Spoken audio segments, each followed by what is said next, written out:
네, 우리 청년 여러분, 또 한 주간 동안 잘 지냈나요? 오늘도 우리가 함께 기도하고 말씀 보겠습니다. 기도하겠습니다. 우리의 주인이 되시고 우리의 모든 것이 되시며 여전히 우리를 사랑하시고 지금도 함께 해주시는 하나님 아버지, 오늘도 우리가 하나님의 말씀을 듣고자 합니다. 이 말씀을 잘 깨닫게 해주시고 하나님의 말씀이 살아있고 운동력 있고 활력이 있는 귀한 말씀인 것을 우리가 깨달으며 살아갈 수 있도록 인도하여 주옵소서. 예수 그리스도의 이름으로 기도드리옵나이다. 아멘. 오늘 말씀은 요한계시록 11장 1절에서 14절까지 보겠습니다. 요한계시록 11장 1절에서 14절까지 말씀입니다. 또 내게 지팡이 같은 갈대를 주며 말하기를 일어나서 하나님의 성전과 제단과 그 안에서 경배하는 자들을 측량하되 성전 바깥 마당은 측량하지 말고 그냥 두라. 이것은 이방인에게 주었은즉 그들이 거룩한 성을 42달 동안 짓밟으리라. 내가 나의 두 증인에게 권세를 주리니 그들이 굵은 베옷을 입고 1260일을 예언하리라. 그들은 이 땅의 주 앞에 서 있는 두 감람나무와 두 촛대니 만일 누구든지 그들을 해하고자 하면 그들의 입에서 불이 나와서 그들의 원수를 삼켜버릴 것이요 누구든지 그들을 해하고자 하면 반드시 그와 같이 죽임을 당하리라. 그들이 권능을 가지고 하늘을 닫아 그 예언을 하는 날 동안 비가 오지 못하게 하고 또 권능을 가지고 물을 피로 변하게 하고 아무 때든지 원하는 대로 여러 가지 재앙으로 땅을 치리로다. 그들이 그 증언을 마칠 때에 무적행으로부터 올라오는 짐승이 그들과 더불어 전쟁을 일으켜 그들을 이기고 그들을 죽일 터인즉 그들의 시체가 큰 성 길에 있으리니 그 성은 영적으로 하면 소돔이라고도 하고 애굽이라고도 하니 곧 그들의 주께서 십자가에 못 박히신 곳이라. 백성들과 족속과 방언과 나라 중에서 사람들이 그 시체를 사흘 반 동안을 보며 무덤에 장사하지 못하게 하리로다. 이 두 선지자가 땅에 사는 자들을 괴롭게 한 거로 땅에 사는 자들이 그들의 죽음을 즐거워하고 기뻐하여 서로 예물을 보내리라 하더라. 3일 반 후에 하나님께로부터 생기가 그들 속에 들어가매 그들이 발로 일어서니 구경하는 자들이 크게 두려워하더라. 하늘로부터 큰 음성이 있어 이리로 올라오라 함을 그들이 듣고 구름을 타고 하늘로 올라가니 그들의 원수들도 구경하더라. 그때 큰 지진이 나서 성 10분의 1이 무너지고 지진에 죽은 사람이 7천이라. 그 남은 자들이 두려워하여 영광을 하늘의 하나님께 돌리더라. 둘째 화는 지나갔으나 보라 셋째 화가 속히 이르는도다. 아멘. 10장과 마찬가지로 11장도 여섯째 나팔과 일곱째 나팔 사이의 장면을 소개하고 있는 부분입니다. 그런데 오늘 본문에 보니까 특별히 성전을 측량하라. 그 성전의 어떤 그 장소들마다 성전을 측량하라는 장면을 기록합니다. 1절과 2절에 보니까 어떤 요한에게 지팡이 같은 이렇게 갈대를 주면서 성전과 제단과 그 안에 경배하는 자들은 측량하고 그 바깥 마당은 측량하지 말라. 그냥 두라. 거기는 이방인에게 주었고 42달 동안 거기서 짓밟힘이 있을 것이다 라는 말을 하고 있습니다. 우리가 성전의 구조를 잘 이해할 필요가 있는데 광야 시대의 성막도 그렇고 이제 예루살렘에 세워졌던 성전도 그렇고 기본적인 구조가 성막에는 세 가지로 되어 있어요. 문을 열고 딱 들어가면 뜰이 있어요. 뜰이 있고 그리고 이제 그 앞에 방이 두 개가 있는데 첫 번째 방을 성소라 그래. 성소. 그리고 가장 안쪽에 있는 가장 거룩한 방을 지성소라 그래. 그래서 이 뜰에는 일반 이스라엘 백성들이 들어올 수 있어요. 여기까지밖에 못 들어와요. 성소에는 제사장들만 들어갈 수 있어요. 그리고 지성소에는 대제사장만 1년에 딱 한 번 들어갈 수 있어요. 구분이 되어 있어요. 근데 오늘 본문에 보니까 그 성전과 제단과 경배하는 자들을 측량하라 그래요. 이게 나중에 예루살렘의 성전으로 세워졌을 때는 이게 좀 더 규모가 훨씬 커지죠. 그래서 그 뜰이 다양합니다. 이방인의 뜰이 있고 또는 뭐 여자들의 뜰이 있고 유대인의 뜰이 있고 뜰이 구분되는데 거기 이제 이방인의 뜰은 이제 측량하지 말라 그러는 거죠. 거기는 이제 어떤 짓밟히는 그런 기간들 42달이라는 기간의 어떤 기간 동안 그런 어떤 기간 모든 일들이 일어날 수 있도록 놔두는 그런 구간이 있어요. 하나님이 보호하는 구간이 있고 보호를 못 받는 구간이 있다라는 것을 지금 이야기해 주고 있는 것입니다.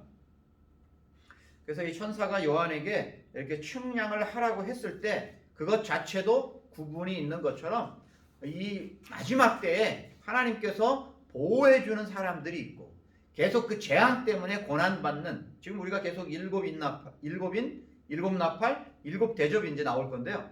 그 재앙을 받는 자들이 있는 반면에 보호받는 자들이 있음을 계속해서 설명을 하고 있는 거예요. 그리고 나서 이제 두 증인이 등장합니다. 3절에 보니까 내가 나의 두 증인에게 권세를 주리니 그들이 굵은 베옷을 입고 1260일을 예언하리라. 이제 사도 요한에게 측량을 지시한 후에 그 다음에 이제 두 증인에게 예언하는 일을 맡기게 되는데 10장 11절에 보면 요한에게 이제 일곱 교회에만 어떤 말씀을 전해줬다면 이제는 온 열방에 예언 활동을 하라. 즉 하나님 말씀을 전하라고 했는데 이제 그 예언 사역이 두 증인에게 계속해서 계승되는 거예요. 요한에게 끝나는 것이 아니라 두 증인에게 그 예언 사역이 계승됩니다. 그 기간이 1260일이라고 기록되어 있어요. 요한계시록에 보면 기간들이 나오는데 동일한 기간을 다르게 이렇게 표현했어요. 그래서 때때로는 42개월이라고 말하고 오늘처럼 1260일이라고 말하기도 하고 어떤 때는 한 때와 두 때와 반 때, 3년 반, 사실은 다 같은 기간입니다. 다 같은 기간을 지금 다양한 방법으로 묘사를 하고 있는 거예요. 이 기간 전체가 사실은 더 이렇게 정확하게 말하면 예수님이 오셨을 때부터, 육신을 입고 이 땅에 오셨을 때부터 예수님이 다시 오실 때까지, 초림과 재림까지의 기간을 대부분 이렇게 표현을 한 거예요. 그러니까 복음이 전해지는 기간, 또 때로는 교회가 핍박받는 기간. 그래서 믿지 않는 자들, 사탄의 어떤 주도 아래 핍박을 받는 기간들을 의미하는데, 그렇다면 여기서 과연 두 증인이 누구를 의미할까? 그렇게 했을 때 이렇게 본문에 보면 4절과 5절입니다. 그들은 이 땅의 주 앞에 서 있는 두 감람나무와 두 촛대니 만일 누구든지 그들을 해하고자 하면 그들의 입에서 불이 나와서 그들의 원수를 삼켜버릴 것이요 누구든지 그들을 해하고자 하면 반드시 그와 같이 죽임을 당하리라. 이 두 증인을 두 감람나무 혹은 두 촛대라고 말하는데 요한계시록 앞부분에 나왔던 것처럼 이 두 촛대는 교회를 상징했어요. 두 감람나무도 마찬가지고요. 그렇게 결국은 이 두 증인은 교회를 상징하는 거예요. 그러니까 이제 앞으로 교회가 이 복음에 대한 사명을 계속해서 계승해 나가는 거예요. 예수님 다시 오실 때까지 복음을 계속 증거하는 그 일을 감당하게 되는 겁니다. 근데 이제 오늘 본문에서는 5절과 6절을 통해서 그 두 증인의 사역의 모델을 제시하고 있는데요. 5절과 6절에 보면 5절에서는 엘리야를 연상시키는 구절이 나옵니다. 아하시아가 엘리야에게 병사들을 보내서 체포하려고 해요. 북이스라엘의 왕이었던 아하시아가 이제 엘리야가 왔다는 소리를 듣고 엘리야를 체포하려고 하는데 엘리야가 하늘에서 불을 내려가지고 그들을 이제 불태워 죽이는 그런 사건이 나오는데 그 부분을 지금 언급하고 있어요. 그리고 또 이어서는 모세를 또 모델로 제시하는 부분이 나오는데요. 모세를 생각나게 하는 부분이 6절의 후반부에 보면 물을 피로 변하게 하고 여러 가지 재앙들이 땅을 친다라는 그런 표현이 지금 나오고 있습니다. 거기에 보면 이제 출애굽 당시에 애굽왕 바로를 향해서 10가지 재앙이 나타나게 했던 그 사건들을 떠올리게 하는 거예요. 엘리야와 모세 때의 예를 들어서 이제 그 두 증인이 계속해서 그런 증인으로서의 삶들을 또 때로는 믿지 않는 자들에 대한 경고를 그렇게 해야 된다는 것을 말해주고요. 그리고 이제 오늘 본문 7절과 8절에 보면 또 하나의 예를 들고 있습니다.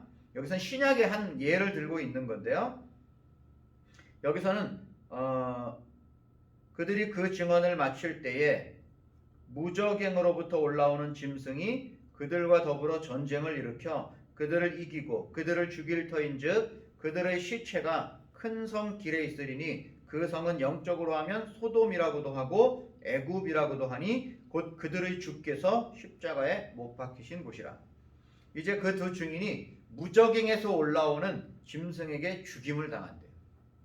교회가 사실 예수님의 초림부터 재림까지 많은 핍박을 받잖아요. 힘들고 어려운 기간들. 아직 이 세상이 하나님의 나라가 완성된 게 아니니까 사탄은 계속해서 그 대적들을 핍박하고 힘들게 하는 거예요. 그래서 그 순교를 당하기까지 그런 힘든 일들을 하게 될 텐데, 그 죽임을 당하는 장소들을 뭐 소돔이라고도 하고 애굽이라고도 하고, 심지어는 예수님께서 십자가에 못 박히신 곳이라, 즉 예루살렘이죠. 그런 장소들을 언급하면서 그런 고난이 계속해서 따라올 것에 대해서 지금 경고하는 거예요. 그러니까 신약에서의 한 모델은 예수님입니다. 예수님께서도 그런 고난 속에서도 그렇게 복음을 위해서 십자가에 달려 돌아가셨다는 그 사건을 지금 기록하고 있는 겁니다. 그러니까 이 두 증인은 그렇게 하다가 죽임을 당했어요. 죽임을 당했는데 사흘 반 동안 시체가 장사 지내지도 못하게 버려둠을 당했다고 이야기하고 있거든요. 그리고 3일 반 후에 부활해서 하늘로 승천한대요. 그러니까 이게 지금 예수님의 어떤 모습들을 지금 어떤 상징적으로 보여주고 있는 그런 사건이라고 말할 수 있어요. 그러니까 두 증인의 모델을 구약에서는 엘리야와 모세로, 그리고 신약에서는 예수님을 모델로 삼아서 그런 고난과 핍박과 그리고 때로는 죽임당함 이런 것들을 겪을 수도 있다라는, 복음을 전하는 일에는 그런 어려운 일이 당할 수 있다라는 그런 사건을 지금 예를 들어서 설명을 하고 있습니다. 하지만 죽음으로 끝나지 않아요. 그래서 거기도 보면은 다시 살아나는 거죠. 다시 살아나고 궁극적으로는 하나님 나라에 들어가게 될 것에 대해서 말해주고 있는 것입니다. 그리고 그 두 증인의 사역의 결과가 13절에 이렇게 설명되고 있어요. 그때 큰 지진이 나서 성 10분의 1이 무너지고 지진에 죽은 사람이 7천이라. 그 남은 자들이 두려워하여 영광을 하늘의 하나님께 돌리더라. 구원받은 사람들이 생겨났어요. 그 남은 자들이 또 두려워해서 하늘의 하나님께 영광을 돌리는, 그러니까 회개하는 역사들이 그 두 증인의 그 사역들을 통해서 일어난다는 것을 보여줍니다. 그 두 증인의 사역이 중요한 거죠. 마지막 날 어떤 재앙에 대한 심판의 날에 대한 선포들이 있지만 두 증인의 사역들을 통해서 이렇게 하나님 나라의 백성으로서 한 명 한 명 돌아오는 그런 놀라운 일들이 참으로 중요한 겁니다. 이렇게 성전 측량과 두 증인의 사역을 통해 하나님께서는 자신의 백성들도 보호하시고, 그리고 백성 아니었던 자들을 백성으로 들어오게 하는 일들을 마지막까지 계속 하신다는 사실을 우리들에게 알려주고 있습니다. 그리고 오늘 우리는 14절까지 읽었는데, 이제 15절부터 19절까지의 말씀을 통해서는 드디어 7번째 나팔이 불려지는 장면을 기록하고 있습니다. 그리고 그 이후에 더 구체적으로 12장부터 그 이후의 사건들을 계속해서 기록을 해주고 있는 것입니다. 교회의 사역으로 인해서 믿지 않는 자들이 돌아오게 되고 하나님 나라의 백성이 되었다는 것, 이것은 참 중요합니다. 우리들도 바로 그 두 증인의 사역을 이어받은 교회이기 때문에 그래요. 사람들은 재앙으로 인해서 깨닫고 돌아오지 않았어요. 많은 재앙들이 벌어졌는데 회개하지 않았다고 성경은 기록하고 있는데, 복음이 증거되니까 오히려 주께로 돌아오는 그런 놀라운 역사들이 일어났습니다. 우리가 전하는 이 복음 한마디 한마디가 오히려 그 충격적인 장면보다, 때때로 사람들은 너무 이렇게 환상이나 체험들을 갈망해요. 근데 그것보다 더 중요한 것은 말씀을 통해 깨닫는 게 중요한 거예요. 그 말씀 한 구절 한 구절을 통해서 깨달을 때 그것이 더 귀한 거예요. 어떤 특별한 체험 이런 것들도 중요할 수 있지만, 더 중요한 것은 지금 우리들에게 주어진 이 말씀을 우리가 깨닫고 그것을 계속 가까이 하는 것이 중요합니다. 그렇게 말씀을 가까이 하여서 더 하나님의 백성답게 살아가는 우리 감남 청년들 될 수 있기를 간절히 소원합니다. 기도하겠습니다. 참 고마우신 하나님 아버지, 우리에게 살아있는 하나님의 말씀을 주셔서 감사합니다. 이 말씀을 우리도 깨닫고 이 복음의 말씀을 우리 주위에 있는 자들에게도 전할 수 있도록 인도하여 주옵소서. 예수 그리스도의 이름으로 기도드리옵나이다. 아멘. 이번 한 주간 또 추석 명절이 있네요. 한 주간 즐겁게 잘 보내고 또 여러 가지 상황 가운데서도 복음의 증인된 삶을 살아갈 수 있기를 바랍니다. 한 주간 승리하세요.